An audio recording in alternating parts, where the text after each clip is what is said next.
Nation. It's been a minute, but we are back live. This is Knicks Fan TV Live presented by Manscaped. CP the franchise on the check-in here. Special guest. He goes by the name of the Hardwood Herald. He's the curator of the Hardwood Herald, also the host of Draft HQ. Frequent visitor of the show, man. Welcome, my guy, Corey Taluba, back in the building, man. Corey, how you doing, bro? I'm awesome, man. I'm happy to be back. It's been a minute. Yeah. It's draft season. I'm excited. Yeah, I'm pumped to be here. Yeah, man. Happy to have you back on. And, usually we kick off our draft coverage a lot earlier in the summer, but Knicks had themselves a good season. Didn't end the way we wanted it to, but nevertheless, we are here a month, just about a month up until NBA draft time. So this is where we're going to kick off. We're going to eat, sleep, and drink draft for the next 29 days right here on Knicks Fan TV. So if you guys are new in the chat, new to the channel, make sure that you guys subscribe. Hit that like button, hit the thumbs up button, because we're going to have a number of great guests. Corey will be back on, and we're going to cover this thing soup to nuts, man. So I want to get into this real quick and just cover from the Knicks perspective. We got the 19th, the 21st picks in the draft. 19th pick is our own. Knicks went 41-31 on the season campaign and finished with the 19th pick in the draft. Number 21 comes from the Dallas Mavericks. That comes from by way of the Kristaps Porzingis trade. It was an unprotected first-round pick, and based on Dallas' success, it ended up being 21. Number 32, that is by way of the Detroit Pistons. That is technically the second pick of the second round, so still a good value pick there for the Knicks if they choose to select there. And then number 58, which is basically in the basement. You never know, but that's where they stand. As far as needs, Corey, here's where I'm going, man. We need a point guard in the worst way. We've needed one for the last 10 years. Listen, Derrick Rose came in, and he gave us everything that we could ask for via trade. But to me, we need a long-term starter at the position, and that's where I'm looking. I don't know if it's going to be via draft, but this is certainly one of our needs. Another need is the wing. Desperately need a scoring wing. We need to upgrade. Reggie Bullock gave us what he could as a solid veteran. If we bring him back, I'm bringing him back off the bench. But I'd like to see some more firepower, younger at one of the wing spots. Maybe RJ moves to the 3 permanently. We'll see what happens. And then I'm going 5. With Mitchell Robinson's injury history, his contract, he's due about $1.5 million on a team option next year. Very cheap. But what happens after that? Not so sure. Durability, not so sure. I'd like to see them see if they could pluck out a backup 5 there, just in case they don't sign Nerlens Noel in the offseason, man. So that's where I'm going. What's your take on some of those notes? Yeah, I mean, I think you nailed it. Myself watching the Knicks all that time, especially at the 5, you look at how many minutes Taj Gibson was playing towards the end of the year. And I think that a lot of people probably thought Taj was cooked. Taj probably was, maybe this was going to be his last year. Yeah. And he's playing major minutes, up until the final buzzer sound. So that's definitely a need. And I mean, look, if there was one theme consistently for Knicks Nation this past season, it was their collective disdain for Elfrid Payton. So, I mean, point guard, obviously, is super important. Derrick Rose, like you said, he is what he is, but he's not the long-term future. Yeah. Quickly showed a ton of signs and a ton of flash. Everybody, in New York is loving Emmanuel Quickly, but I think depth at that position is so important in this new age NBA. And then, like you said, man, like you need wings, right? You look at some of the wings the Knicks tried to kind of develop and didn't necessarily work out. And I think that you look at the success of a team like the Hawks, and they got wings all over the place, right? So I think you nailed all the different positions the Knicks could upgrade at, and they're important positions. So, but the important thing is the Knicks have actual pieces now. Like, they know who their main parts of the puzzle are. Now they just got to build and put the remaining pieces around them. So, and then you definitely have some guys in this draft that, could support the main pieces the Knicks found out this year. You mentioned the Hawks, bro, man, and let me tell you, I still get nightmares thinking about that playoff matchup. Having gone through the series, going to these games, and watched this team against the Hawks. Wings, the wing. I mean, obviously Trae Young is Trae Young. Superstar on Yeah. the rise. You give him credit, but what really stuck out to me was the depth that the Hawks had at the wing position. Yes. I go back to there's a quote going around Twitter from Bob Myers, the GM of the Warriors. And he said, it's the playoffs where you really evaluate talent from a standpoint of, what else can this guy do when you take away his go-to move, right? When you take away option A for him, how else is he going to deliver for your team? And that's really where, you evaluate players. And when I look at that Hawks team from the wing perspective, not only do they have guys that can knock down the three at a high clip, whether it's Herter, Lou Williams, Lou Williams is a guard, but, Gallinari, Bogdanovich, even Collins, he Yep. plays a big Hunter. man. Hunter, right? But Cam Reddish. Cam Reddish. They can hit the three, but not only that, they can put the ball on the floor and attack and get you something in the mid-range, attack the basket. These are multidimensional guys. And this is what you seen last night in a win against the Bucks, where their versatility is on the stage. And so whenever I look at that team, I look at the Knicks, I'm like, man, we need more. We need a lot more. So we'll see what they do in this draft, especially at 19 and 21. What are your thoughts on this overall draft class compared to seasons past? I mean, this is one of the most talented classes in a while, and the top five, maybe top six, maybe top four, depending on who you talk to, is absolutely loaded. Has the potential to be an all-timer. The talent 1 through 4, and then like I said, maybe 5 and 6, and the potential for so many of those guys to legitimately be all-stars, all coming from the same draft, is something that we haven't seen in a really long time. So once you get past that, though, you still have so much depth, so much talent, all the way even into the second round. So, and said that, the Knicks have such an early second rounder that if the Knicks just stayed chalk, right, stayed put in all their spots, like even at 32, there's talent to be had there. So it, just from every spot, every team that's in this draft could talk themselves into potentially getting, a starting caliber player wherever they are, which just speaks to the amount of talent, the depth, and just these guys are skilled, man. There's a lot of good players in this draft. So you look again, that top end talent, the Jalen Green, the Cade Cunningham, the Evan Mobley, the Suggs, the Kuminga, the Scotty Barnes, and then you go all the way down. You still have guys that in most drafts could probably be lottery picks. So it's loaded. It's loaded. Yeah, it's interesting, and that's kind of the gift and the curse, a double-edged sword of the Knicks' success is that from a success standpoint, it gets you the 19th pick, but from a talent standpoint, ideally, you'd love to be at that top. But hopefully, like I said, hopefully they pull a rabbit out of the hat. You're a Bulls fan, full disclosure. Yes. Last year, Pat Williams was a guy who rose up the ranks. Every week you were hearing new stories about Pat Williams, and every draft guy was saying, this is the hottest guy on the boards. This guy's rising up the boards. We didn't know if it was fodder or it was fact. With the number 4 pick in the 2020 NBA draft, the Bulls picked Pat Williams. Who do you think is the Pat Williams in this year's draft? Right now, I think the hottest name as far as like movers is probably James Bouknight. Yeah. UConn guard, like old school Big East bucket getter.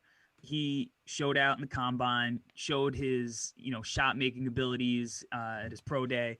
And he's a guy that is going to draw comps to a guy like Zach LaVine from my Bulls. He's super bouncy, twitchy, just a blaze in the open court, and has no problem making shots over anybody. So he's a guy that you look at the way the game's played and the premium on scoring. He's a guy that I think, you're going to continue to see maybe move up even a couple more spots potentially. But, I think ESPN has him up at 8 right now. And he's moved up quite a bit, as a guy who was seen as a borderline lottery guy to all the way now seemingly a lock for that top 10. Yeah, it's tricky, man. I like this kid, man. He's a bucket, absolute dog. He's a scrapper. Definitely everything that you want to see for New Yorker. Yorker. And a New Yorker. And supposedly he let the Knicks know in his interview that, hey, this is where I'm from. So clearly he'd like to stay in the area. Love the fact that he came from the Big East. Shout out to UConn and everything. It's going to be tricky. What do you think about his shooting from three? Only 29% from three. Is that a concern for you? Do you think he can improve there? So, yeah, absolutely. This is where the eye test matters, right? Like Yeah. you look at the number 29% and you're like, man, that's like atrocious for, a shooting guard who his main calling card is, off the bounce jumpers, right? But you look at his form and it's like picturesque, like his follow through is perfect. He could get it off. He's, a lot of the percentage is tough shots. He was injured, come back from an injury, but the one thing I'll say is he kind of sometimes has to work on his footwork. His footwork's a little inconsistent, but to me, like he's a guy that is going to have no problem hitting threes at like a 37-38% clip when he's a pro. And what I love about him too, and I think that he's going to get the opportunity to do it more often in the NBA, especially if he goes to the right spot, is that he's really good off ball too. Like as good as he is hitting a jumper in your face off the bounce, like he's a guy that I picture almost being Jamal Murray-esque in that you can run him off so many actions off the ball and just work a defense just by having this guy cause chaos off the ball and then come off dribble handoffs, come off different floppy sets, stuff like that, and catch and shoot. And I think, his catch and shoot numbers will be much better than they were in college in the NBA, where he really didn't have a super high volume on them.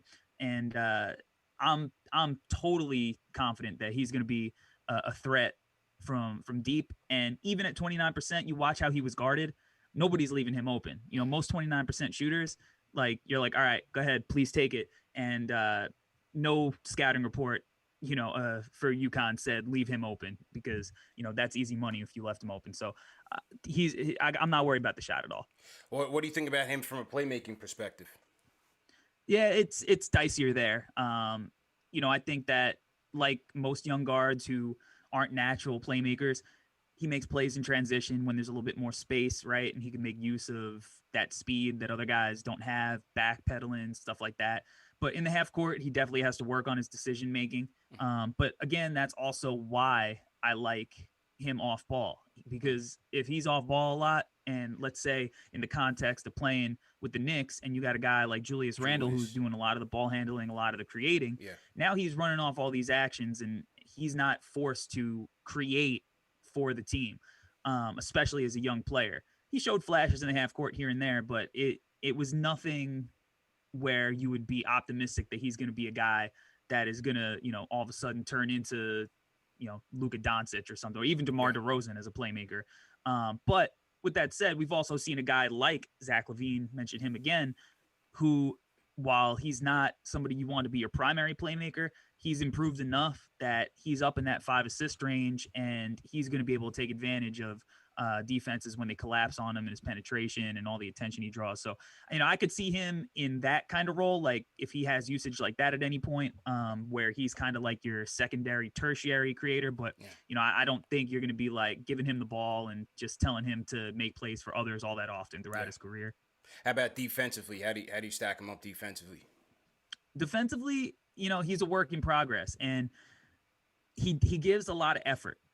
And it's easier to kind of teach a guy who plays hard and gives effort how to play defense than to, look at a guy who just doesn't try and tell him to try harder defensively. So he definitely has, the effort part down. He's a kid. He hasn't played basketball, like organized ball, all that long. He's still kind of new to the game in that sense. He grew up in New York playing pickup. And, anybody who's played pickup knows there's not a lot of defensive principles being played on a pickup game, right? You're not worried about splitting the difference on the weak side shooters, right? So he's going to, I think, be a little bit of a work in progress. But if you put him with a guy like Tibbs, he's going to be able to learn that kind of stuff. He's going to watch film. He'll get it. It's just going to be a little bit of time. You're going to have patience. But I think that the kind of offensive gifts, the scoring ability that he has, it's worth being patient with a guy like him. So if you're looking for a guy who's going to come in and be a, Bradley Beal stopper right away. It's not James Bouknight, but if you're just looking for a guy who down the line is going to be able to fit into a team getter. construct defensively and execute defensive principles for your team, I think long term he's going to be totally fine doing that. Won't kill you. Interesting, man. Yeah, he'd be an interesting prospect, man. I'm going to be interested to see if they got to move up for him if they want him. Or he's available there at 19. So to everybody in the chat, once again, hit that thumbs up button for you boys. CP and Corey in here. Taking your phone calls as well, man. If you guys have questions on the draft, give us a call. 657-383-1509 is the number to call in. And also through the Knicks Fan TV Discord. So be sure to call in with your questions, and we'll get those answered for you. All right, so we went through the early riser in Bouknight. And as I said, man, guard. Need a point guard. We need a point guard, Corey. For so many reasons. And number one, from a facilitation standpoint, I thought Peyton was an absolute disaster until Rose got here. He wasn't always that way. You know, the previous season, he averaged about 7 dimes. You know, in seasons past, he was a steady hand as a backup point guard. This season, for some reason, he was just, you know, head down, straight to the cup. And you see what happens from there. And most of the time, it was a disaster because he wasn't finishing well. I look at some of the younger pieces that we have, RJ primarily, Obi, Mitchell Robinson, guys we need to get out and transition to help them become effective, especially RJ and especially Obi. A guy that can just help Julius, you know, be a bailout guy and just help play make out there because, you know, when the ball stops, the whole offense stops. And I thought, you know, RJ has his moments, and we had our moments with running the offense through him where we shine. But overall, just having just an overall floor general, when we think about, let's say the Knicks were able to move up a couple spots. So let's say between 12 and 21, how would you rank your top 3 point guards in those spots in the first round at this point? I got Sharif Cooper as my favorite in that range. Then I would say I probably have Trey Mann and then Josh Giddey. All 3 guards, dynamic in different, in their own ways. But definitely at least 2 of those guys will help out with the playmaking. Trey Mann, I don't know how much playmaking he's going to help out with, but he is dynamic enough as a scorer to help out. But Sharif Cooper. Yeah, let's start with Cooper because I feel like he's the best playmaker of the bunch. Yeah, he's arguably the best playmaker in the draft, and you got Cade Cunningham in this draft, right? Sharif, look, plain and simple, if this kid had a jumper, you're looking at basically a Trae Young clone. Yeah, like for real. Like this kid's handle is elite. He gets to his spots whenever he wants, and he shot horribly from 3. So you're looking at a kid who has the burst, the change of pace, the start, stop, the hesitations to get to his spots without the threat of a jumper at 6 foot. I know there was a little bit of controversy on the internet because they copy pasted his height measurement and people thought he was 6'4" for a minute. But he looks closer to 5'4" than 6'4", I think. So, but even still, like, this kid gets to wherever the hell he wants, regardless of the fact that he shot 23% from 3, and the fact that he's able to play, like, he averaged 8 assists a game for this Auburn team. And if you watch this Auburn team, they were pretty bad as far as like projecting what somebody's going to look like in an NBA offense. Like they did not have shot makers, and he averaged 8 assists a game. Like his assist percentage was like all time great from recent prospects. It was better than Trae Young's, higher than Trae Young's. So as a passer, he can make every pass in the book, left hand, right hand, live dribble, going every which way, weak side corner, whatever hit you need somebody to make. Probably the most fun lob passer in the whole draft. So if you're talking about you want a lob threat from Mitchell Robinson, Obi, this is a guy who's going to hit them for countless lobs. And the other thing you love about him, he averaged almost 9 free throw attempts a game.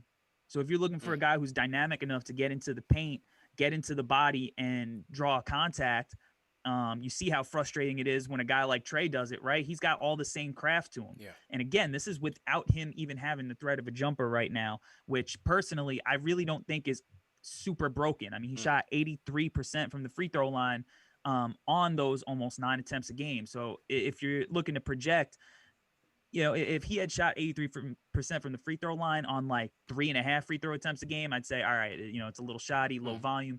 But on that volume, this kid's got some touch in his shot. He's got something he can unlock. So if he just becomes a 34, 35% three-point shooter, this kid is going to be super dynamic. Right now, I think he's mocked to the Knicks in ESPN's latest mock at 19. And I personally think he's a top 10 talent in this draft. I've had a scout tell me he's a sleeper top 10 guy.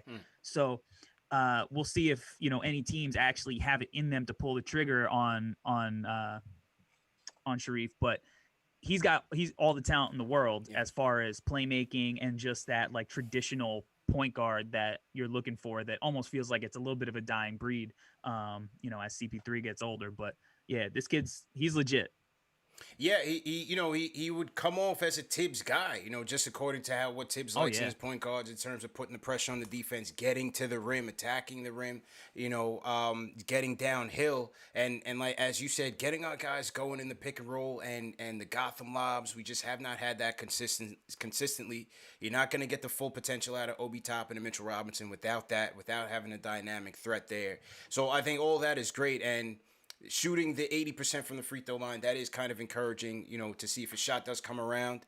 They did say at the combine that he's working on his mechanics, looking to alter his mechanics a little bit to work on that.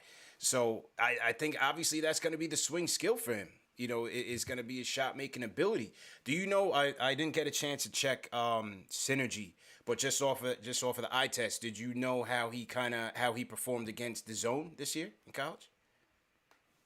No, I haven't had a chance to see the synergy either, but just watching him with zone, like obviously the shot making wasn't there really anywhere, but like he diced up the zone as a passer, like hitting guys, cutting from the weak side behind the bottom of the zone for lobs, stuff like that. Getting into his spots, he carved it up, and he'll do that to any kind of defense. But yeah, you look at him and you say all he's got to do is hit, a little bit of catch and shoot jumpers every once in a while, hit a shot when guys go under. To be completely honest, what he reminds me of is he reminds me if LaMelo Ball was 6 feet tall.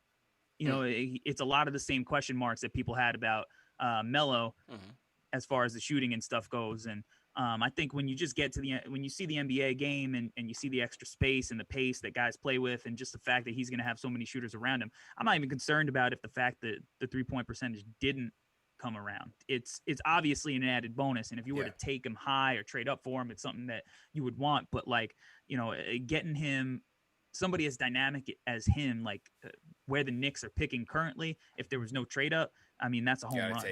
Gotta take him. Yeah. I hear that, man. So to everybody in the chat, once again, hit that thumbs up button for you boys. First caller of the night, we're going to go to Jason from the LES. He wants to touch in on the Cooper topic. Jason, how you doing, bro? Good. First time caller, but I've been listening for 4 years. Oh, nice. All right. Well, welcome, man. Welcome. Yeah, I'm Jason Meredith on Twitter, so I've tweeted with Corey before. Okay, Let's doubt, go. man. What's no up, doubt. bro? I'm a big Sharif Cooper fan, so it's actually a good thing that I'm talking while you guys are talking about him. I've been a fan of his ever since he started playing this year. I just think, as Corey just said, if where the Knicks are picking, it's like you can't go wrong picking this kid. Yes, okay, there are concerns, but you know what? If he's not great, okay, you picked him at 19. You didn't pick him as in the top 10, But if he's great, this kid's an all-star. Like he's a perennial all-star. And I have a question for Corey. Do you watch high school basketball, Corey, or AAU? Because coming out of AAU or high school, I don't remember anyone ever saying he was a bad shooter. Yeah, I watch a little bit of it. I don't focus on it too much, but he didn't struggle as much. I mean, he was never known as a knockdown guy, but he definitely didn't struggle as much as he did in college. But also college, this is a weird college season for him too. He came in late due to the eligibility stuff. Yeah, he couldn't practice. Yeah, so he wasn't even allowed to practice with the team until he was able to play. Yeah, so he's coming in cold when everybody else is moving already. But just looking at it, there's definitely stuff he had to tweak regardless. So I believe in the shot long term. I don't think he's ever going to be Steph Curry or anything, but I think he'll be enough of a threat that defenses will guard him out there. And once that happens, he's getting anywhere he wants on the floor. Yeah. And the other thing I'll say, and this will be the last thing I say, is to me, he's the only point guard that the Knicks could draft that I think has potential to be a starting level point guard. Like I like Jared Butler, I like Miles McBride. I like a lot. You know, I even like Bones Highland, and I like a lot of these other guys. But I don't know if those guys are ever going to be like, you know, good starting level point guards. You know, if they hit their ceiling, I feel like they'll be good rotational point guards. Which the Knicks don't need a rotational point guard. We have Derrick Rose. If we're going to get a point guard, we need a good point guard. If not, we might as well just, you know, go through the free agency route. Yeah, I'm with you, bro. I mean, if we're not getting a starter, you already have D Rose. Maybe they give Quickly a look at some point, you know, or even off the bench. So I'm looking for starting caliber with the 19. If they move up to get the point guard, he's got to be a starter, definitely. Yeah. All right, man. All right, so I'll let you guys go. This is the first time I called in. I'll call in more in the future. Yeah, please do, man. Good to hear from you, Jason, from the LES.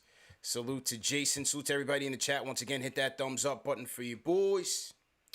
Dave, do me a favor. I see that Deej is calling in. Just see what let me know what Deej wants to talk about. I just want to make sure that we stay on topic. And then I get him in accordingly. Corey, let's move to Josh Giddey. So we had LaMelo, the Australian sensation, obviously from the Ball family, but, you know, Ball down there in the NBL.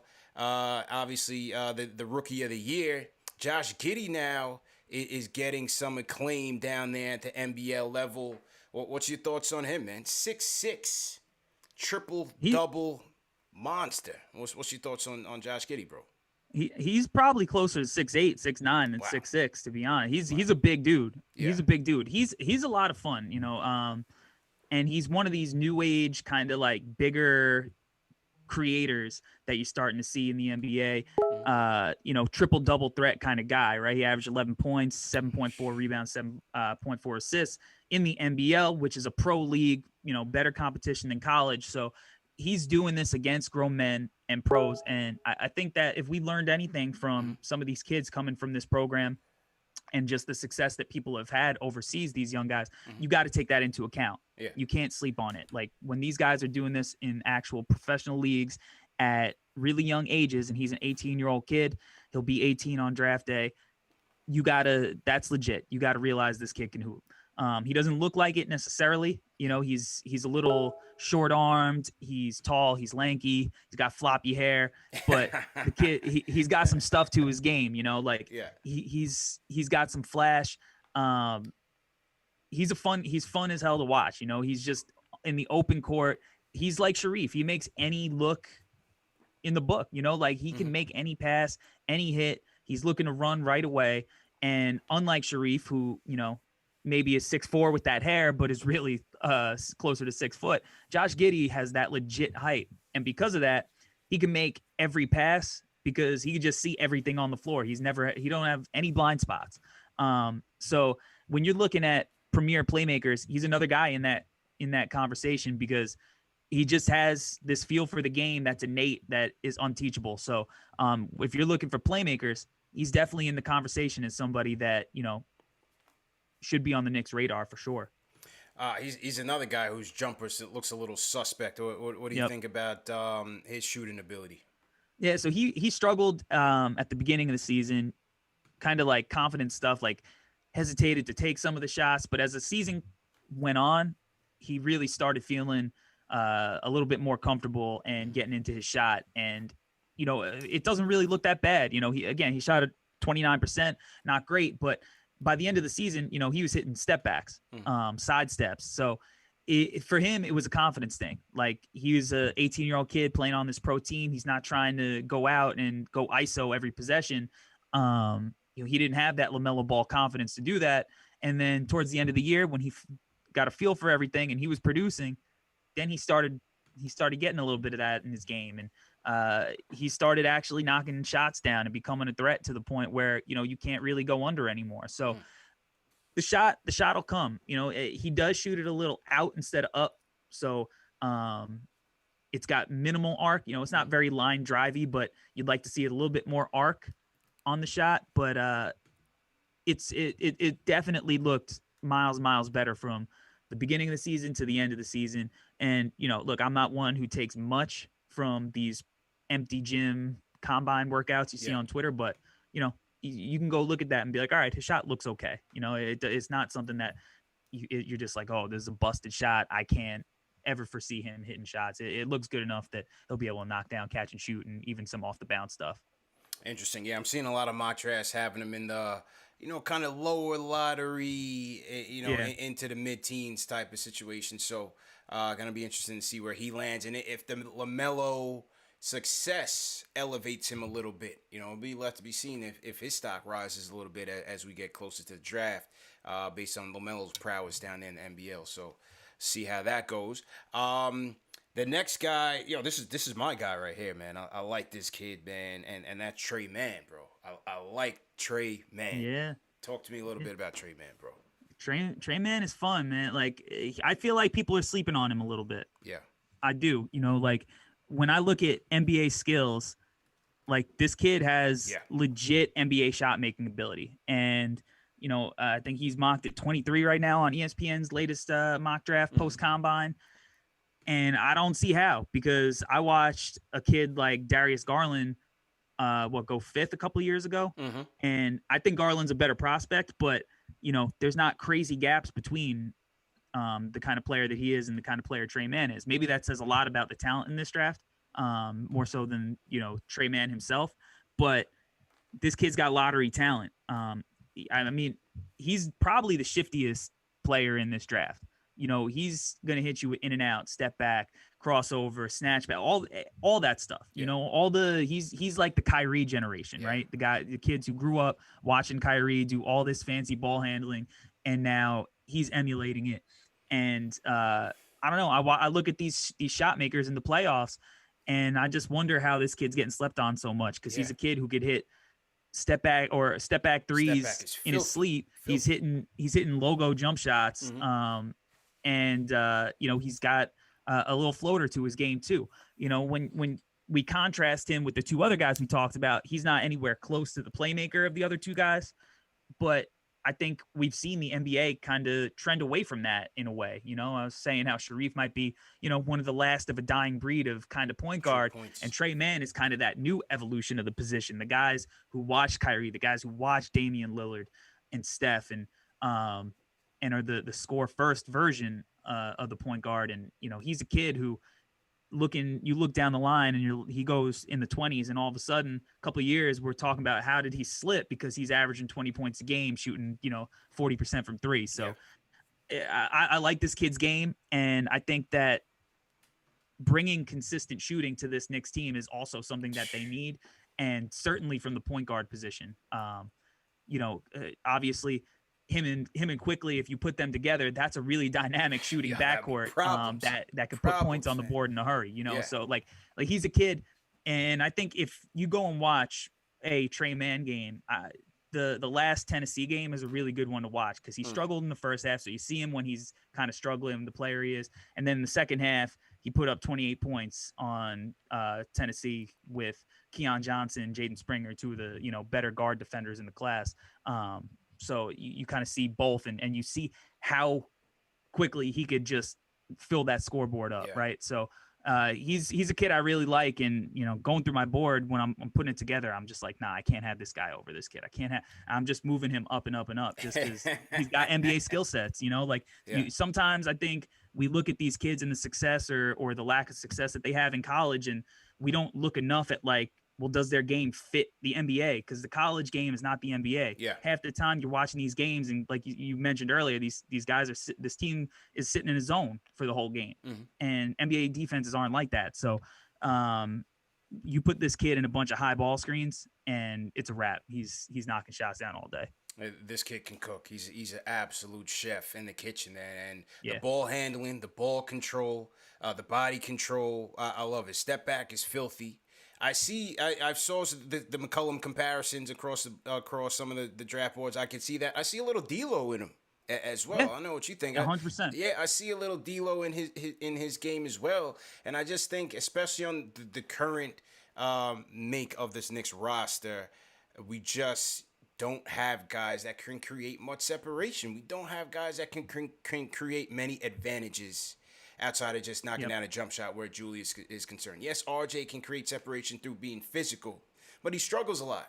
He struggles a lot, and a lot of time he's forced into terrible layups or chucking up things that because he just can't create that separation. He doesn't have the foot speed. He doesn't have the handles. This kid has it.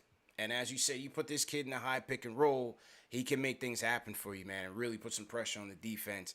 I like Trey Man a lot. What do you think of some aspects of his game that he would need to work on at the next level? Definitely the playmaking. He showed flashes, right? Yeah. But for as much as he had the ball in his hands, he averaged, I think, 3.5 assists a game, Right. which, if you got a high usage player, you want to see that number up a little bit. And I think that he's got to work on, like, he finished okay in college, but I think he'll struggle a little bit when he gets to the pros, because even though you see him doing, windmills and off the backboard and stuff in his pro day combine on Twitter, it's not like functional athleticism that you see in a game. He's not throwing posters on anybody. He doesn't have that kind of bounce, so he's going to have to. Is it true they said he didn't dunk at all this season? Yeah, he almost had one in the Tennessee game, but it was an almost dunk. But he just, his bounce in a game, it doesn't translate. And if you watch him in his pro day, he looks bouncy, he looks springy, right? He looks like this. You're like, man, like maybe a dunk contest in his future, but he can't get to it in the game. So he's got to finish with craft and skill. And I think when he buries himself down too low in traffic, he's going a little bit too fast. He's got to learn the pace to kind of throw these big men off their game before he leaves his feet without just going into a body. And he gets to the line a little bit, which is good.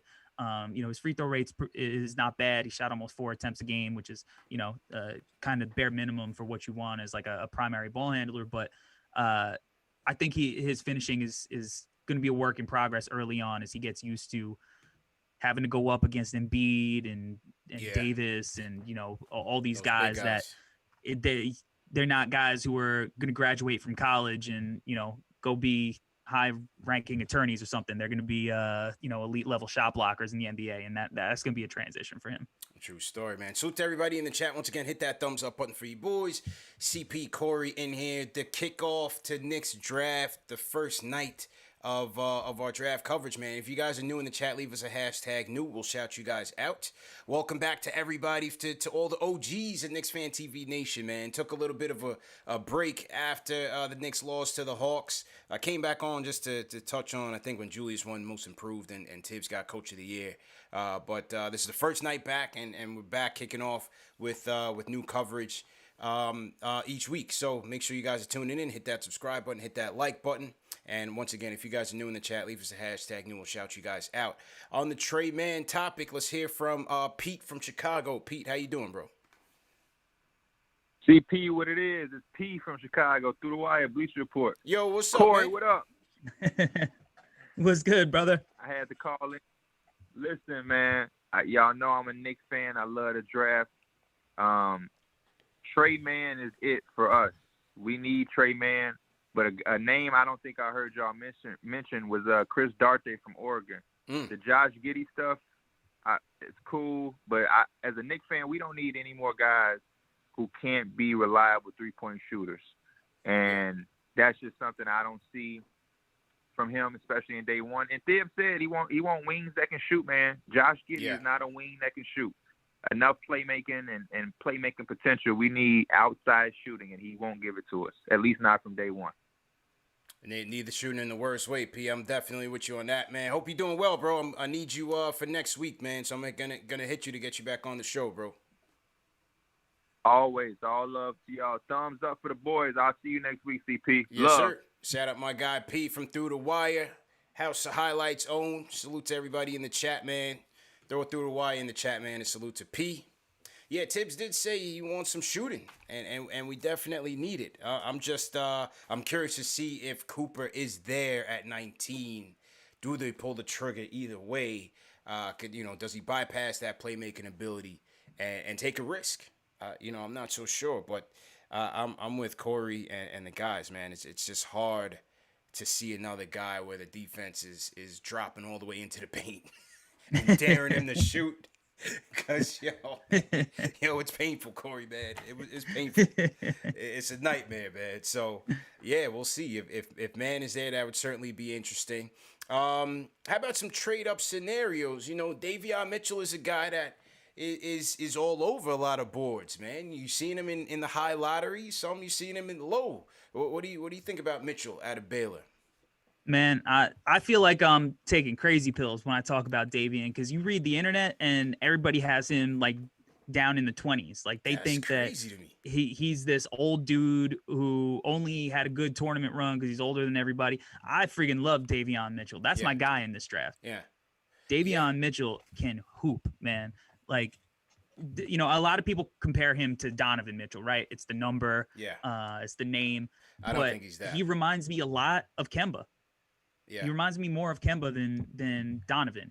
He's quick, he's shifty, and while he doesn't have bounce, I still think that he's got elite level athleticism that's going to translate to the NBA. He doesn't have elite bounce, but he's got elite speed. Mm-hmm. He's got elite change of pace. He knows how to use his speed, his first step. That is, he probably has, one of either the first, second best first step in this draft. Mm-hmm. And when you add in the kind of shot making that he showed off, the step backs, the off the bounce stuff, the ability to create that separation, and the ability to play off ball and knock down shots as well. He's a guy that I love. I absolutely think he's going to be a stud in the NBA. I don't think he's going to be a superstar, but if you're looking for a guy that's going to have a little bit of Drew Holiday, a little bit of Marcus Smart, yeah. with more potential as a shooter, Davion's your guy. I did a breakdown on my channel too. This is before we even talk about the defense, right? Transitioning to that, where I did a video breaking his game down against Cade Cunningham, where him at 6'1" was guarding Cade at 6'8" and gave Cade the business. Now Cade got his points, but he did it mostly when Davion was off of him, right? He was getting in early offense, just looking for opportunities, anything that he could to get an easy shot. Because when Davion was guarding him, it was clamps. He was in his shirt. And you talk about guys that Tibbs loves. I mean, it doesn't get any more Tibbs than Davion Mitchell in this draft. He's had the success with those small point guards, right? I mean, if John Lucas III could hoop under Tibbs, Davion Mitchell is going to have a field day. Just the quickness, the defense, the competitiveness. I mean, he's a guy that I can't say enough good things about. And yeah, he's a little bit older than some of the other guys in the draft, but it gets to a point where you correct yourself, sleeping on guys like that, and you end up missing out on guys that could really hoop when you sleep on them. So to me, he's a lock to be a really, really, really good player. So if the Knicks could trade up and get to him, man, that would be it. That's the guy. Yeah, Tibbs would light up for this kid, man. Tibbs would light up for this kid. Defensively, he's a dog. Offensively, he's a dog. He's a gamer. As you said, the shot is there. Off the bounce. I like this kid a lot, man. Definitely like this kid a lot. Obviously, he's a winner. Obviously the tournament, he shined bright. But, I like Mitchell a lot. The thing is that with the age, I don't really think where Tibbs is concerned, and obviously I don't know the Knicks draft strategy, but I just feel like with Tibbs, he's going to want a kid that's ready to go day one. He's going to want a kid that's ready to go day one. So to me, the age from a Tibbs standpoint, I don't see that as being an issue, because I don't think the Knicks are going to go for a project with any one of these spots here. They're going to go to the kid that's ready to go day one, and I think this kid can do it. Yeah, no doubt. I mean, look, the Knicks season, I'm not saying that it's time to rush things, right? You still want to be patient and build things the right way, but the Knicks are at a different spot than they were a year ago, when, people didn't expect the Knicks to do what they did this year. And like you said, Tibbs wants somebody that's going to be able to play. He doesn't want somebody that is going to rot on the bench. You've seen what taking the young, flashy guy gets you sometimes. You've seen it in Frank. You've seen it in Knox. So, there are times when these really bouncy, athletic, fits the athletic profile, the wingspan, but can they hoop? Yeah. Can they hoop? Davion Mitchell can hoop. I know that. I know he's a winner because you could say, oh, well, he's getting this hype because they had this deep tournament run this year. They won the national championship. Well, guess what? If COVID didn't happen, they might have won the national title that year too. Yeah. So it might just be a year later. So, I'm not buying into that kind of narrative that he's just getting this hype because of his tournament run. He made legitimate improvements, and that team balled out because, in part, a large part because of him. So I think he's a winner, and he's a guy that you're gonna love being on your team. And when you play him, you're gonna hate it because he's just gonna be, full court, just on you, in your shirt, just making your life a living hell. So, you add the New York factor in, and this is like an old school New York player. I know we use that narrative a lot, right? But this is this kind of guy that Knicks fans fell in love with in the 90s. Yeah.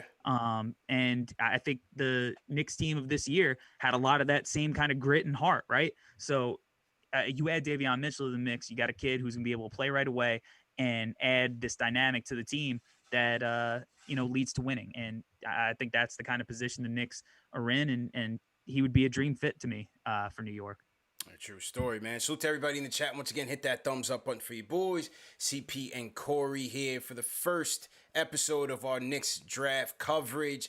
Remember, today's show is also, as always, KnicksFanTV is presented by Manscaped. Fellas, go out there and go get the new Lawnmower 4.0. Trust and believe. This is the Ferrari of ball trimmers. Do not sleep on this. It's a heat wave out here in New York. Make sure you guys turn on the AC down there below the belt, man. And that is with the Lawnmower 4.0. It's got a new sleek matte black design. It comes with the ceramic blade technology, man. So you cut down on those nicks. Make sure you don't want to cut yourself down there. The LED light is now a spotlight, man. So this thing is sharp, man. So even if you lose power in the house, it's multifaceted, man. So you could do it in the dark if that's what you're into. Don't let me know about it, but hey, that's on you, man. Waterproof as well.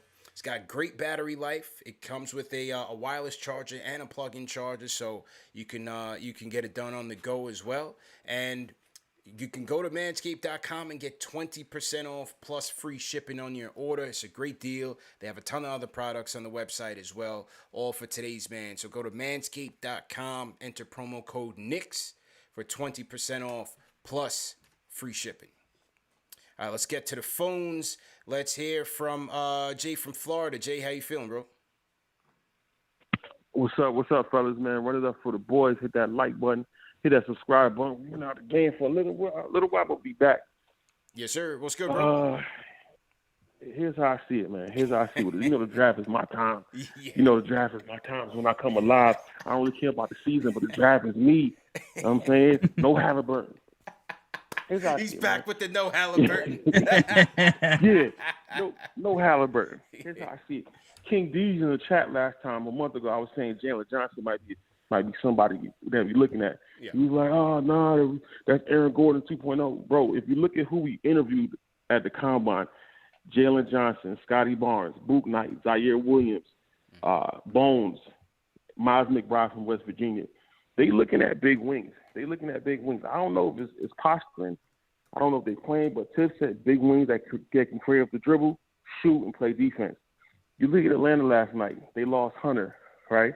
They lost Bogdanovic. Cam Reddish came in and played elite defense on Middleton. Mm-hmm. They got so many wings. That's what you need in the NBA. You need wings that can shoot and play defense. Mm-hmm. We need to stockpile wings, not Burks and Bullock. We need our own wings drafted from the draft from ground up. Dame is cool. CP3 is cool. Lowry's cool, but they older cats, man. Let's build it from the ground up, like I always say. I feel like the Knicks should actually be a 13th or 15th pick, not the 19th. I feel like we should be low. I think like we got hot at the end of the season, and we kind of knocked ourselves out of a little positioning. But if they trade up, like Wasserman was saying that the Knicks most likely will trade up. I think they won't win them in big wings. Jalen Johnson, hopefully we can get close to Scotty Barnes. I don't know, that's high. Book Knight, Zaire Williams, somebody that could put a little size on the lineup. You know what I'm saying? What y'all think about that? I'm gone. Appreciate you, bro. Well, Tibbs did say, Corey, that he's looking for wings. He's looking for wings that could put the ball in the basket. from a trade perspective, it's interesting because I'm looking at the teams here in the lottery, and obviously Golden State, just like last year, man. All eyes on Golden State. They got the 7th pick and number 14. Where will they go? Are they going to field 2 young prospects? Are they going to look to trade for more established candidates? You know, what do you think about potential trade scenarios and some of the top wings at the upper echelon of the lottery? Yeah, I mean, we saw last year that Leon's not afraid to be aggressive, right? Yeah. Like, he's going to make moves if there are moves to be made. He's probably going to have a plan.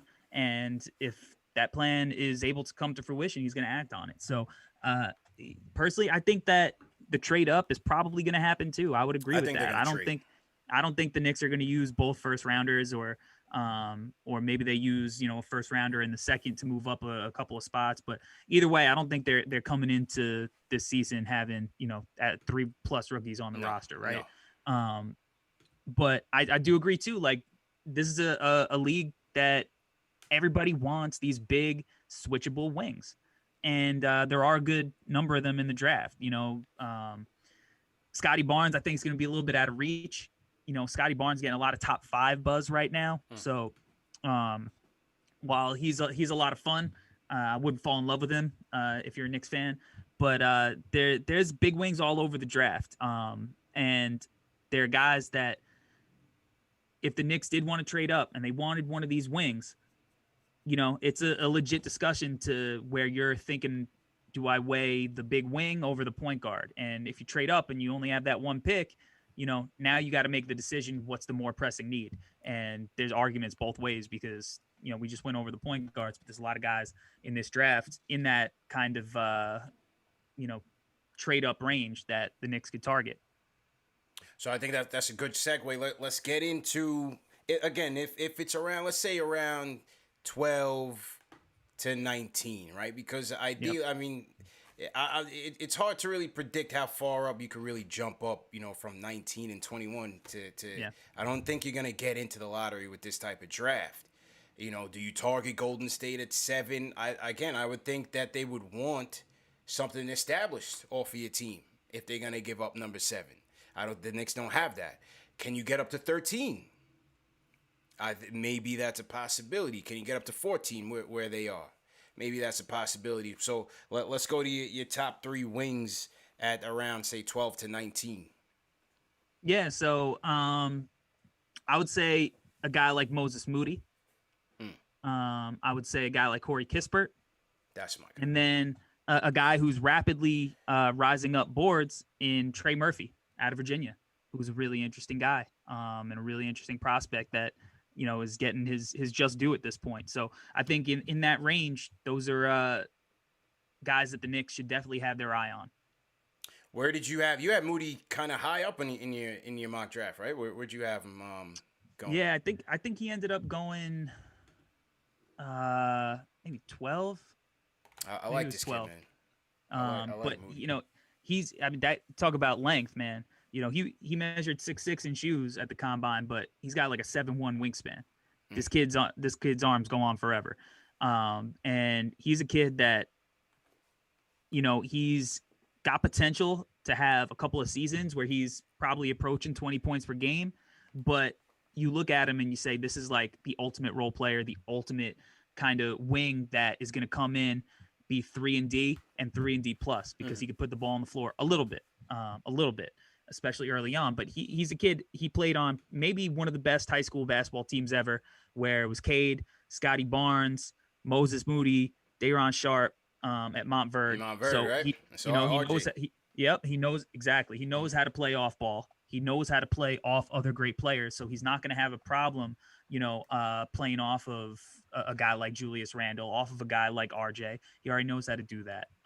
He has the length and the body type to be able to bump up and play the 3, even at 6'6". So he's just going to have that kind of versatility that, like we were talking about the Hawks, where you just bring these guys in and it's just one after the other. He fits that mold because he's got just a beautiful jumper that is super smooth. He's got a little 1 dribble, 2 dribble pull up into the mid range. And he defends. And that's it all starts there to get on the floor, I think. And he's the guy that I think you'd probably have to trade up the highest for out of this bunch that I listed. But if that's a possibility, he's a great get. Yeah, I like him, man. He's scrappy. I like him as a nice defender. Mid-range, I like his mid-range as well. 35% from three. Not bad at all. As you said, has the pedigree. Went to RJ's school, played with Cade and those guys. I think he'd be a good fit on this team for sure, man. I think he'd definitely be a good fit. Kispert. I liked Kispert, man. A lot of people soured on Kispert after he got shut down in the finals, but I wouldn't discredit him there, man. To me, this is my Joe Harris prototype. I think he'd come in and be an instant hit for the Knicks, man. I like Corey Kispert out of Gonzaga, bro. What do you think? Yeah, you nailed it. You said that's the Corey, the Joe Harris, archetype, right? Like this kid is. Look, he's one of college basketball's all-time shooters. You look at his offensive numbers and, they're ridiculous. They're absolutely ridiculous. And as a shooter, he shot 44% from three. And one of my benchmarks for like legit shooters is like, how close can you get to 90% from the free throw line? And he's at 88%. But he's a guy that, again, he doesn't need the ball in his hands. But when he does get the ball, he's going to be able to use the threat of his three-point shot to do more than just stand in a corner and shoot. Like he could get the ball, hit you with a pump fake, and attack the hoop. He was an excellent finisher. He was excellent in transition. He gets out, he runs, he finishes. He tested better athletically at the combine than I think people expected him to. And he's got a little bit more to his game than just being just your token, stand in the corner, maybe come off some movement shooter. He could pass it a little bit, take advantage. You look at guys like Duncan Robinson, Joe Harris, JJ Redick, these guys, when you have a big and like Julius, who you can run these DHOs, these quick hits off of, you run the little DHO and then, Julius kind of rolls off it, attacks the hoop. He's going to be able to find him in a situation like that. He's going to be able to do that with Mitch. So, he offers more than just, can this kid knock down open shots? Because there are a lot of guys that can knock down open shots, but he did it on crazy volume. And he did it, on the big stage. And, you talk about like, getting shut down in the finals, but like he was still making plays in that game. He had a really big offensive rebound towards the end. He was scrapping towards the end, until the buzzer sounded. So he offers more than just the shooting, but he's a guy that I think people soured on just because, he looks like Joe Harris. Joe Harris didn't really play well in the playoffs, right? So it's like, how valuable is that? These guys, sometimes they get shut down and a lot of people, when they're looking at draft prospects, it's like, all right, can I picture this guy playing in the fourth quarter of a playoff game, right? But I think you can with Kispert. You just got to put the pieces around him because you can't have the expectation that this kid's going to come in and, be a 20-point scorer who's creating off the bounce. That's not who he is. You need the other pieces to complement his game. Or he's a guy that's going to complement other players, but he's the guy that plays off of the great player. So it's all about his fit with whatever team he goes to. And I happen to think that he fits well in New York, and the Knicks need these consistent floor spacers, man. Like, Reggie Bullock, look, he shot the hell out of the ball this year, but he's an inconsistent shooter. And you saw that in the playoffs as well, right? You need guys that, are going to be able to bring it night after night, year after year. And he's a guy that he's going to shoot close to 40% probably his whole career in the NBA. So, you get him in that kind of post-lottery range, maybe back end of the lottery in a trade up, whatever the case is, like that's good value there. You're not taking this kid in the top 10, you're taking him in the teens. So, that's where his value, I think you really start maximizing it. And like I said, the kid he knows how to play basketball. Sometimes you got to get guys that just know how to play basketball. You can't always take, the athletic freak that's a project. Sometimes you just got to get guys that can hoop. Yeah, you got to take the pedigree, man. 44% from three on 7 attempts, and not, as you said, he's not just out there launching. He could put the ball on the floor. He's capable of putting the ball on the floor, which I like. Just being versatile, as I mentioned at the top of the show. Now compare him. Obviously, they're different games, but I see Trey Murphy as a splash brother, a guy that can also light it up from three. But is he a guy that can do? Can he put the ball on the floor? What do you think about Trey Murphy? From a versatility standpoint. I like his Yeah, I like his defense. I like his defense. I like the fact that he can shoot the three out in transition. His athleticism is there. But what do you think about his intermediate game? Right now, it's not at the point that Kispert's is. Right now, he's a much more like spread the floor, catch and shoot, maybe catch off, come off movement, knock down shots. Now his shot is real pretty too. He shot at 43%, and that back to that free throw percentage, he shot at 93% at the line. But his game is much more rudimentary when you compare it to these other guys. He doesn't have as much in his bag. Now, can he get there? I think he showed some flashes of it, but if you put him in a position where you were asking him to do it consistently, I think it's a process. I think it's going to take a while. But what I love about this kid and the reason that he's climbing up boards is like, one, his positional versatility on the defensive end. He's huge and he's got a 7-foot wingspan, and he could go out, chase shooters around the perimeter just as easy as he can kind of guard these new age fours that you see, again, going back to Atlanta, that they just have a plethora of. So you love that about him, but I look at him kind of like Mikal Bridges, like when Mikal had a little bit more pedigree coming in, right? He's coming off the national titles at Villanova. He had a little bit bigger offensive role. But Trey he transferred to Virginia, and he really showed that this is a kid who probably has, elite level role player upside. So maybe that's something that you shoot for at the Knicks picks without a trade up, right? Yeah. Maybe you're not trading up for this kind of kid. Right. But he's got the, that 6'9", 7-foot wingspan, knockdown threes, 3-and-D. He's not 3-and-D plus like some of these other guys, but he's as legit a 3-and-D prospect as there is. He's got the athleticism. I think the NBA game is really going to, work well for him with all the spacing and all the guys that just he's made to defend, like his body type, the way he moves, like he's made to defend those guys. And, I think that he was a late bloomer. He was a lot shorter when he came into college. So, maybe he's still growing a little bit at the same time, but he's a kid I really like. And there's a reason he's moving up these boards, because his game is, he's got the blueprint, prototypical size skill set for 3-and-D in the NBA right now. Yeah. And as you said, defensively, I like him, man. He's ferocious. Yeah. Definitely a gamer. Obviously, he can launch it from three. Definitely a lot to like about Trey Murphy out of Virginia. What do you guys think in the chat, man? Let us know. Corey gave you his top 3 guards, his top 3 wings. We're going to close out the show with the phone calls. Definitely want to catch the rest of the Suns and Clippers game, but great show so far. Salute to everybody in the chat. Hit that thumbs up button for you boys. Super chats have come in so far. Shout out to Zilla.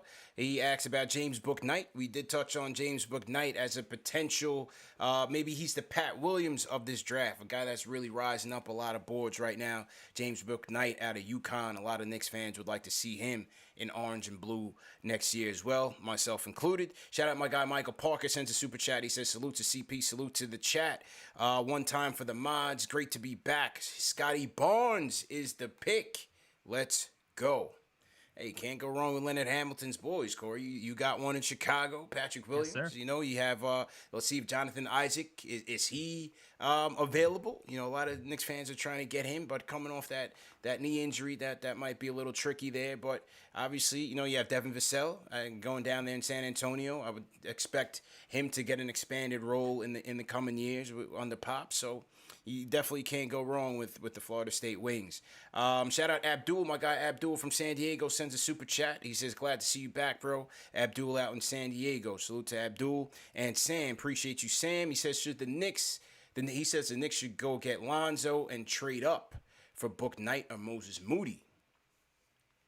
Interesting, but the thing is that you're trading a lot of assets for those guys, bro. Because remember, for Lonzo, you're gonna have to make a trade. He's gonna have to be a sign and trade for Lonzo. So I'm kind of leaning off of the Lonzo thing because not personally, but I don't know if the Knicks are gonna do that. I don't know if the Knicks are gonna trade for Lonzo and then pay him. You know what I mean? I'm not so sure. With Stan Van Gundy now out with the Pelicans.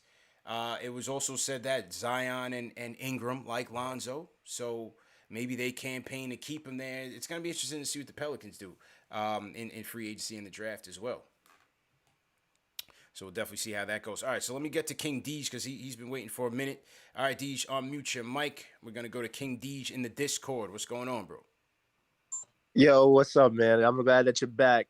Appreciate you, bro. First off, salute, run it up. Look, I'm gonna get this out the way real quick, and I want to talk about Corey. I want to talk to Corey about one name he didn't talk about. Yes, sir. Jay from Florida wanted Okoro. I wanted Obi Toppin. There is no battle. That's it. There is no battle. No, he said about Jalen Johnson. He said something about that you didn't want Jalen Johnson. I think that's what Jay was saying. Yeah, he's talking about Jalen Johnson, all these big wings, but all these guys, like I'm trying to do fit. Like you gotta play with RJ and Randall, or you gotta play with IQ and Obi off the bench. Like none of that benefits us. All these cats, Zaire can't shoot. I'm not sold on Trey Murphy. I'm not sold on all these big wings just because they're big. Josh Giddey, I like Josh Giddey, but his shooting was up and down too. So I don't want to even have that topic right now. I just want to talk to Corey. Corey, how you feel about McBride? Because he's anywhere before the combine, he was second round. Now he's first round. How do you feel about McBride? I'm gonna let y'all talk about that. I'm here for Trey Mann and James Bucknight, but how you feel about McBride? I'm out. Yeah, I like McBride. I think that I could still see him slipping into the second. I could see him going late first. The thing with him is he's got great length. You know, he's got like a 6'9" wingspan, but he's a little dude. He's like 6'1", and I don't really have a problem with that. He defends. He can get into his shot. But the thing that kind of separates him from some of the other prospects for me is like he doesn't have that second level burst that some of these other guards have. You know, when he's trying to take somebody off the bounce, he's got to kind of go from the jump. He doesn't have the deceleration that just, all right, like Derrick Rose could be kind of jogging into something and then all of a sudden he's gone. Yeah. You know, he doesn't really have that kind of thing. He doesn't have the physical tools, the first step that some of these other guys have. He's an interesting player. I think he's great value at the back end of the first round into the second round. Like if he's there at 32, I think that's a guy that the Knicks could definitely show some interest in. But as far as like reaching for him up in at 19 or 21, I think there's too many other players on the board that fit what the Knicks are doing, that could step in, play right away while still having a little bit of potential to take a guy like him. You know, like there's no scenario where I think I'm taking him over a guy like Trey Mann. You know, so I like McBride, and I think that he's going to be he's got the potential to be a good bench guard in this league. Who's just going to come in, defend, knock down shots, run a little bit of point guard, but also be able to play off ball a little bit. Definitely has some interesting skills, but not the kind of guy I think the Knicks need to target with their first rounders. But if he's there in the second, I think he's a pretty good guy to take a shot on. Got it. So to my guy King Deej for the call. Appreciate you, Deej. Super chat came in from DJ's man 25. He says, "Hey CP, great show. Trying to surprise my son with draft tickets. Do you know when and if they're selling tickets? Haven't heard anything." Corey, have you heard about it? You say you're going to be at the draft, right? So I looked today. Nothing yet. Yeah. I don't know when they're going to announce it, but there hasn't been anything yet, like nothing on the website, so nothing on any of the secondary markets. So I just say keep checking. Keep checking, and we'll let the fans know when they go on sale as well. I'm not sure. We may do something live in New York City, or we may do something virtual. Corey, he's planning to be there as well, so we'll let you guys know as we get closer to the draft. Less is more sends a super chat. His order is Mitchell, Bouknight, or Kispert. So that's where he's going in the draft. Okay. All right. Let's get to some phone calls to wrap things up. Let me go to London. Let's go to Addy from London. What's going on, man? Cheers, Addy. What's going on? Hi. Can you guys hear me? Yeah, loud and clear, man. How you doing, bro? Good. Yeah, I'm from London. It's 3:40 a.m. here. I'm also Nigerian, so shout out Nigerian. Cheers, Everyone hit the thumbs up button for your boys. Of course. I've been listening for ages, guys. CP, you do a great job. Corey, nice to meet you, bro. As to you. Basically, guys, I just got a few opinions on two rookies, two prospects, and I just wanted to get your opinion on what I would say. It might be a bit blasphemous, but I think Sharif, he could be this new age CP3 kind of thing. He makes really well. And with Book Knight, I think players like him, Booker, D. Mitchell, Zach LaVine, they never get respected by the scouts, NBA scouts, because they've all drafted at 13. CJ McCollum, he went 10th. Those kind of scores never go top 5. And also, lastly, CP, I need some information. Your sources, what are they telling you about RJ Barrett? Because I'm getting stressed, bro. I'm seeing too many people saying the Knicks are trading him. RJ was drafted the year I started supporting the Knicks. That's my guy. So, I'm getting really nervous on that one. All right, cheers, Addy, man. First and foremost, bro, thank you for calling in. It's 3 a.m. in London. Salute to everybody out in the UK checking us out, man. I'm trying to get out there, actually. Just waiting until the travel restrictions get lifted. Was hoping to get out there in the coming weeks, but it's not looking so. But, once I do get out there, we're going to do a Knicks Fan TV live on location from London, man. So just be on the lookout for that. Corey, he talked about Cooper and the CP3 comparisons, and then also spoke about Book Knight not getting his just due, a la LaVine and McCullough coming into the draft. What's your take on that? Yeah, I mean, I think that, when you hear the name Book Knight and him rising into the top 10, I think maybe that kind of player maybe is going to start getting, a little bit of love.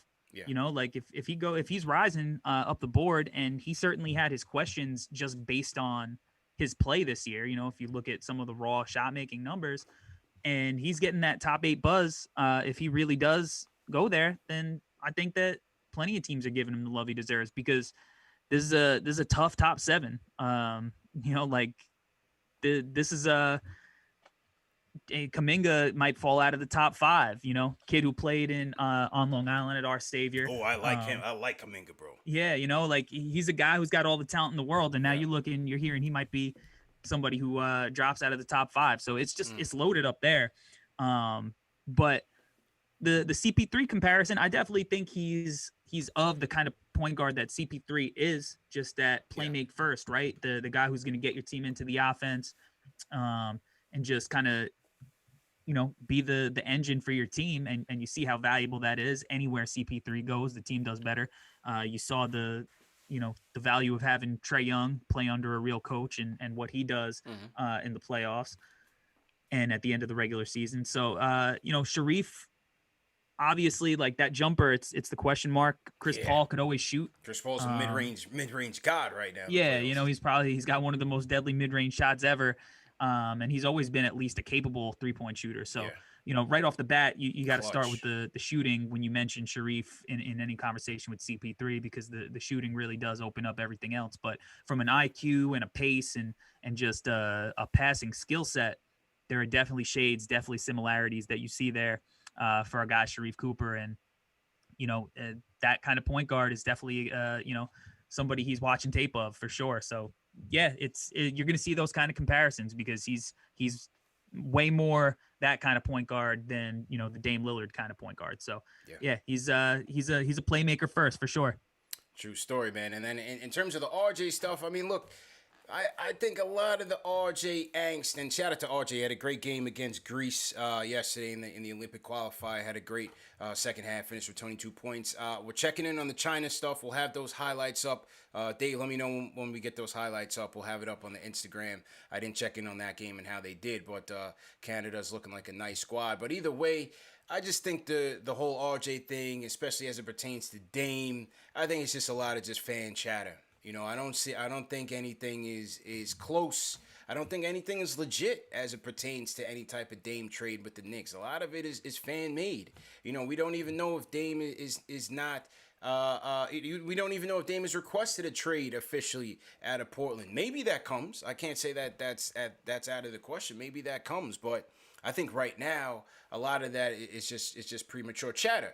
Now, if you're going to go get Dame, then where the Knicks are right now, if they were to even entertain that, you got to put RJ in a trade, because, Corey, here's the situation where I don't feel like a lot of fans are getting. A lot of fans are debating whether or not to put RJ in the trade or not.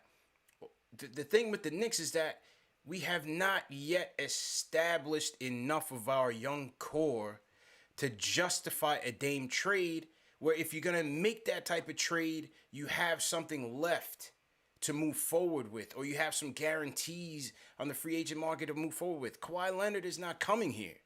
You know what I mean? Like, there's no other, name the other player that's out there that you pair with Dame, and they're a better, than the Portland Trailblazers, or they're better. Forget the Trailblazers, think about the East.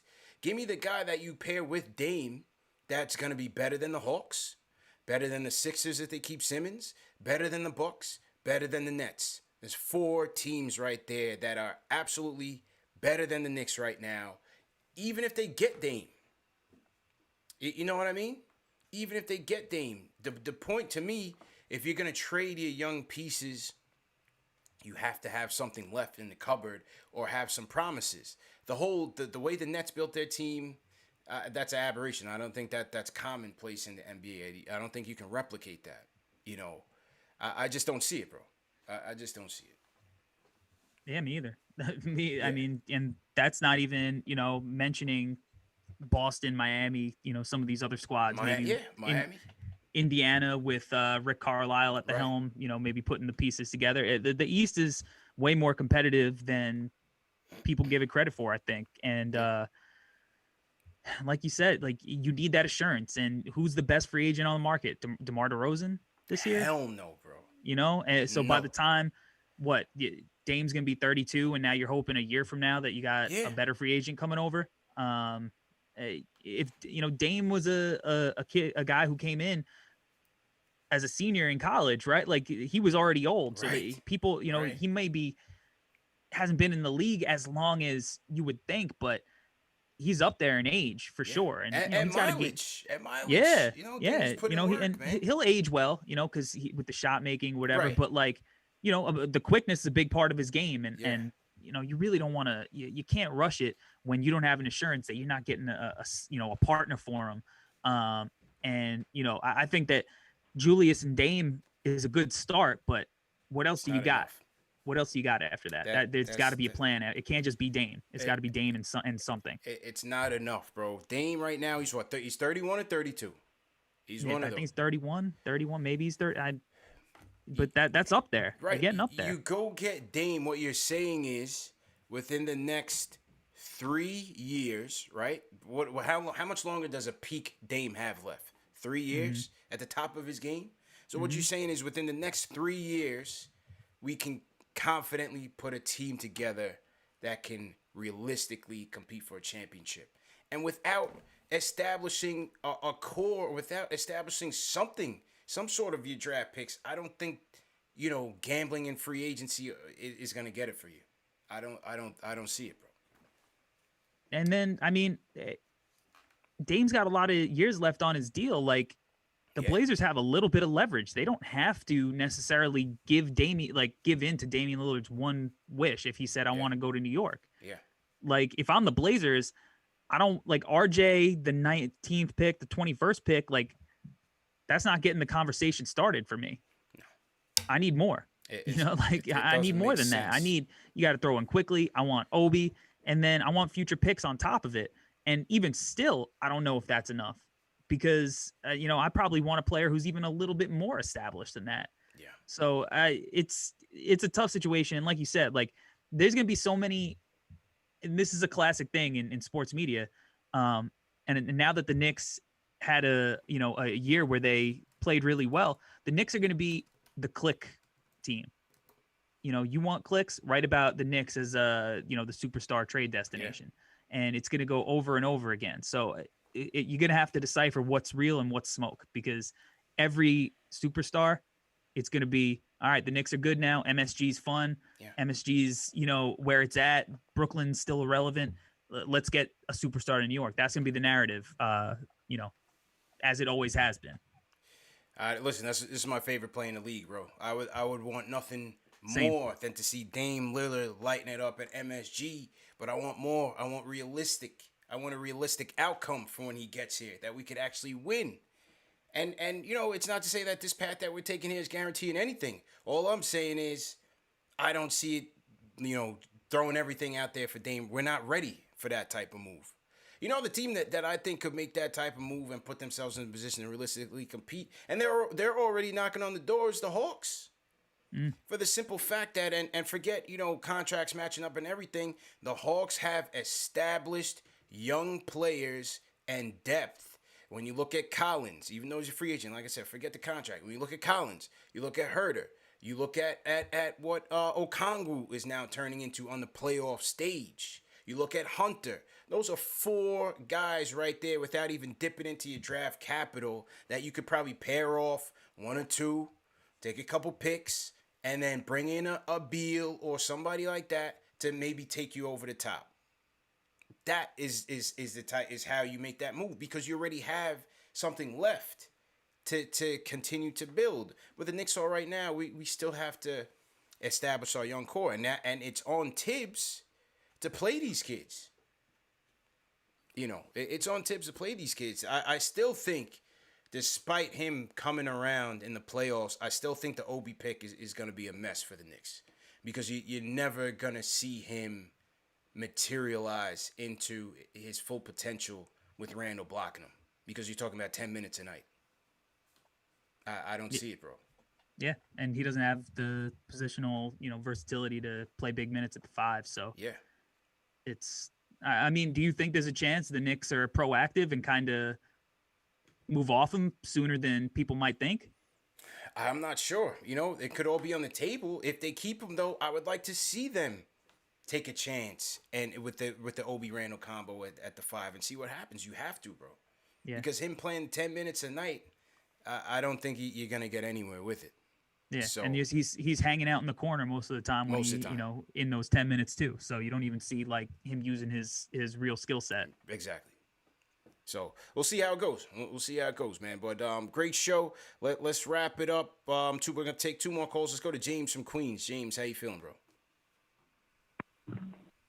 How you guys doing today? Good, man. How you doing? Great. How you doing?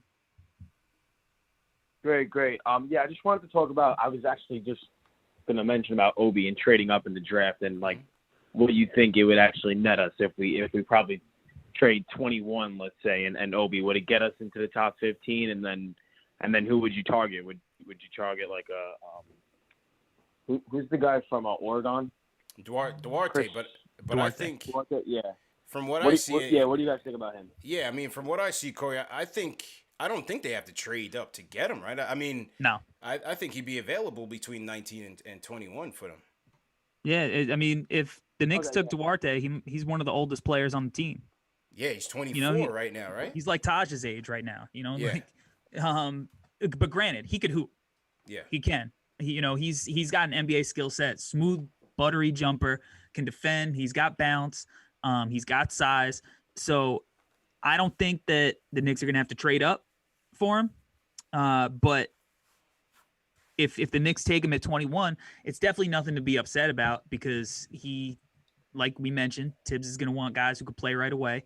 And he's got, the athleticism to play in the NBA, and he could really stroke it, and he can defend. So he's an interesting guy from the fact that, you kind of know what you're getting in him. And you don't see guys his age really getting picked in the first round all that often. So I think it speaks to, the untapped potential that teams probably think that he has.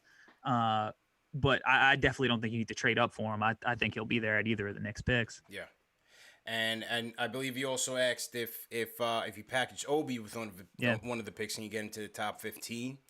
I don't know. Yeah. I don't know. I maybe 16. Yeah. With OKC takes a shot on the talent of Obi. And maybe that's where you get him. But I don't know. I don't know how far he gets, how far up he gets. Yeah, I don't know how far up he would get you, and I'm not sure if the Knicks would put him in there just to jump up 3 spots. Because knowing Will Perrin, I'm sure he's got a select number of guys within that range that he'd be comfortable taking, that the team would be comfortable taking. So let's see how that goes. But like I said, I think Golden State is definitely a team to watch. With 7-14, would they be willing to let one of those go for future considerations? Let's see what happens there. All right, closer of the night. Appreciate James from Queens. Closer of the night, Papa Left in the building. Papa Left, how you doing, bro?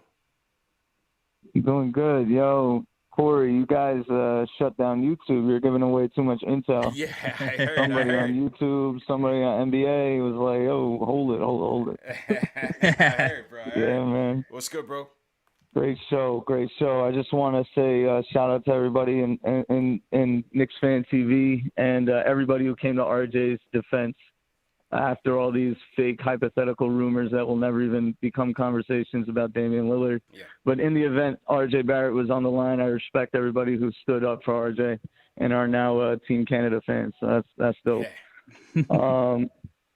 Yeah. I just want to ask, like, fundamentally and like foundationally, how you guys feel about the 3 picks in terms of what is the philosophy? Do you keep all 3? Is there any player on your roster that you're willing to part ways with to move up, whether it be a Mitch or an Obi, like how far you can move up? And I think just my last point is that I think the Knicks have historically missed early in the draft because they keep trying to find this hero franchise potential player and they keep striking out. But on the back end, they usually draft for need. They identify somebody who they like. I think they're comfortable actually picking at these 3 spots. And CP, I can't believe you just spoke that Damian Lillard to the Hawks trade in the air, but it makes too much sense and I'm sick. So, yo, salute. Great show. Salute, bro. No. I wasn't saying Dame to the Hawks. I was just saying that the Hawks of the teams out there are well positioned to get a upper echelon star to put with Trey to maybe put them over the top, even though they're knocking on the door right now. You know, injuries, yes, included, but I just feel like they've established enough of a young core where they can pair off some with draft capital and not suffer like the Knicks would if they did that, because we have not established anything yet. You know, we haven't established anything yet. And then whether or not they field, you know, those 3 picks at the very least, I don't think so, bro. I don't see it. I think they're going to continue to supplement the team in Tibbs style with veterans. And I think at least one of those picks would you know, maybe 19 they keep, or maybe they move up from 19 and keep something. But, you know, last year they had 3. They came out with 2. I think they'll come out with 1, maybe 2 this year, but I don't think they'll field, you know, 3 or even 4 picks in this draft this year. I don't see it. I don't see it either. They seem like a trade up team. You know, I cover the draft. Draft is my thing, and I try to always at least tell people, like, rookies are bad. Even the good rookies, like, when you compare them to, you know, the average NBA player, like, they're not as good. They show the flashes, they get you excited, but they're not the players that contribute to winning basketball. It's very, very rare. And you see with the team that Tibbs played this year, like, vets win. Vets win. It's just straight up. There's not as much of a learning curve. They already know the principles. They already know, you know, the scouting reports on all the players. They know the lifestyle, the travel, all that. It's an adjustment for rookies. So for a team that made the playoffs, set the city on fire, is looking to take the next step, bringing in 3 young kids doesn't seem like it's on the table. No, I don't see it. I definitely don't see it. And as you said, vets win, man. And this is why, you know, OKC at the top of the draft, they're not making noise with any rookie that they pick. Neither are the Kings. You know, with a bunch, you know, neither are the Kings. The Kings are a perennial lottery team, and they never go anywhere because they don't have the vets that can help them put it all together. You know, the Hawks, yes, Trey's a superstar in the making, but Capella is moving it for them. Gallinari's had a big playoffs. Bogdanovich has been big for them. Lou Will coming off the bench. You know, those are quality veterans that I think every team needs, and that's Tibbs' philosophy. We know that. So we'll see what happens, man. But we got plenty more draft coverage to go between now and July 29th, man. Make no mistake, if you guys didn't get your calls in, if you guys didn't get your questions answered, we have plenty of time and plenty of opportunities to do so. But Corey, this was definitely a great show, man. We kicked off your top 3 guards, your top 3 wings, and talked about an early rise in book night, man. So looking forward to the next show. I'm gonna kick it over to you. Let the people know where they can find you, bro. Yeah, you can find me on the internet at the Hardwood Mag, Twitter, Instagram. I got a podcast called the Draft Deck NBA Draft Podcast. We invest in players on the NBA draft stock market. So we cover one player per episode. We're banging out multiple episodes a week, real in depth about these players, where their draft was, at the start of the year, where it is now. Did they rise? Did they fall? So if you want like some real in-depth hour-long breakdowns on these guys, chances are we covered the player you're looking for, and we're banging those out to the end of the draft. You can, I dropped issue 2 of the Hardwood magazine a couple of weeks ago. P called in. We covered, I interviewed the Through the Wire podcast. Yep. That was a really good interview. Jonathan Macri from Knicks Film School wrote an article on the Knicks, 5 questions going forward. That's really great. Interviewed Tom O'Grady, the creative director. You clipped up a piece of the Knicks interview about the Knicks jersey rebrand on the channel to check out. So, you can cop that. Links on the Twitter. And again, that's at the Hardwood Mag. And follow the YouTube channel for all the in-depth video scouting breakdowns. That's the Hardwood Herald.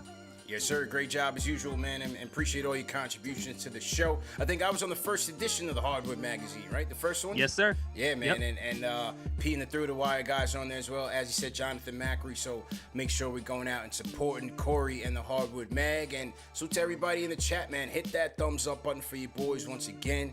Great to be back, man, and spending some time talking Knicks, talking draft. And like I said, we're just getting started. Gonna have a lot more coverage to go, a lot more content to go when the draft is concerned. We're also gonna wrap up the Knicks season. We'll have our player reviews, end of season awards as well.